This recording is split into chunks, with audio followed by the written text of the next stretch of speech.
Assalamualaikum warahmatullahi wabarakatuh. Halo semuanya. Perkenalkan, nama saya Muhammad Rizky dengan NIM 2313477. Oke teman-teman, balik lagi ke channel saya. Di sini seperti biasa akan menjelaskan. Di sini saya membuat learning journal. Saya akan menjelaskan tentang pertemuan kemarin. Kemarin adalah pertemuan terakhir kita. Kemarin kita menjelaskan UAS dan juga seperti biasa ada seorang public speaker yang maju ke depan. Kemarin ada dua public speaker yang maju ke depan, ada Ummu Salamah dan Putra Panjalu. Nah, di public speaker itu mereka menjelaskan berbagai macam penjelasan yang mereka bawakan. Nah, kemarin juga kita itu ada materi terakhir dari kelompok terakhir, yaitu kelompok 5. Oke, selanjutnya langsung saja ke materi yang akan saya sampaikan. Pertama itu adalah definisi ice breaking, teman-teman. Nah, teman-teman sudah tahu kan apa itu definisi ice breaking itu apa? Atau mungkin teman-teman ada yang belum pernah mendengar ice breaking. Oke, teman-teman. Ice breaking adalah kegiatan yang bertujuan memecahkan suasana seperti memecahkan kebekuan, kaku, ketegangan, biar rileks, biar santai, segar dan siap mengikuti kegiatan, teman-teman. Itu adalah tujuan dari itu adalah itu adalah ice breaking. Nah, fungsi dari ice breaking itu ada banyak, teman-teman. Salah satunya itu adalah memecahkan suasana di awal pertemuan. Nah, alangkah baiknya ada beberapa poin dalam melakukan ice breaking. Yang pertama itu kita nih misalkan memecahkan suasana di awal pertemuan. Sebelum kita mulai ke materi atau pembahasan, alangkah baiknya terlebih dahulu kita melakukan ice breaking untuk menjadi rileks, suasana santai, serta tidak kaku di antara seorang public speaker dan audiens. Seperti itu, teman-teman. Fungsi selanjutnya itu adalah menghindarkan kejenuhan dan kebosanan di sela-sela materi. Seperti ini tadi kan yang di awalnya. Nah, yang ini tuh di tengah-tengah, teman-teman.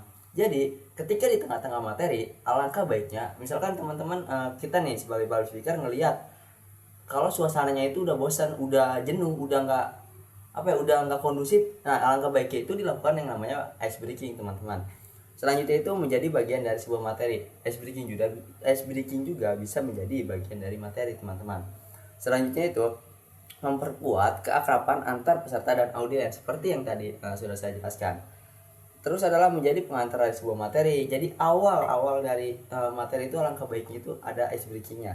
Selanjutnya itu menjadi penutup. Nah, penutup juga bisa menjadi ice breaking juga bisa menjadi penutup dari sebuah materi, teman-teman. Oke, selanjutnya itu ada jenis-jenis ice breaking, teman-teman. Nah, ice breaking itu ada banyak jenisnya, teman-teman. Yang pertama itu ada yel-yel. Nah, teman-teman pasti pernah lihat ice breaking yel-yel, atau mungkin teman-teman pernah menyanyikan. Misalkan di sela-sela kegiatan, sela-sela materi itu ada yang namanya yel-yel, atau mungkin sebelum mulai. Itu fungsinya buat kita semangat, relax, teman-teman. Selanjutnya itu adalah tepuk tangan seperti games, misalkan kayak gitu, teman-teman. Itu menjadi salah satu ice breaking juga. Selanjutnya itu nyanyian atau lagu. Nah, itu di sela-sela ice breaking itu ada yang kayak gitu, teman-teman. Nah, selanjutnya juga ada gerak dan lagu seperti misalkan kita bermain games tadi. Selanjutnya itu adalah permainan. Selanjutnya itu adalah tebak-tebakan dan sulap. Nah, sebenarnya ice breaking itu bisa kita katakan itu games, teman-teman.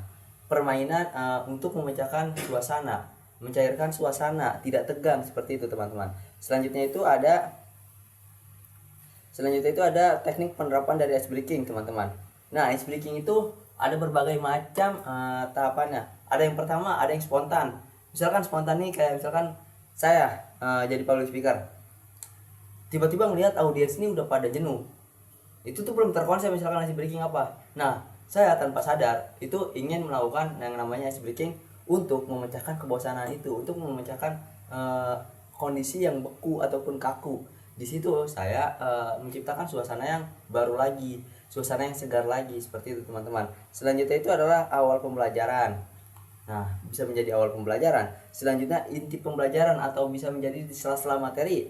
Dan selanjutnya itu adalah di akhir pelajaran, teman-teman. Nah, kelebihan dari ice breaking ini, teman-teman, membuat waktu panjang terasa cepat. Karena kalau kita template pakai materi aja gitu ya, itu waktu bakalan terasa banget buat audiens, teman-teman. Nah, fungsinya ice breaking itu kita biar mereka tuh nggak terlalu mikirin waktu, teman-teman. Selanjutnya itu kayak apa ya, membawa dampak yang menyenangkan dalam belajar. Apalagi kalau teman-teman lihat sekarang gitu ya, kita fokus cuma dari 10 menit ataupun 30 menit awal, teman-teman. Sisanya itu kita bakalan kehilangan fokus. kita nggak bakal bisa benar-benar fokus teman-teman. Makanya fungsinya ice breaking tuh adanya seperti itu teman-teman, agar kita tuh bisa apa ya, bisa menjadi materi yang kita sampaikan tuh bisa lebih masuk ke mereka, ataupun bisa mereka tangkap lebih dalam teman-teman. Mungkin hanya itu yang bisa saya sampaikan, kurang lebihnya mohon maaf apabila ada salah kata. Wabillahi taufiq wal hidayah. Wassalamualaikum warahmatullahi wabarakatuh.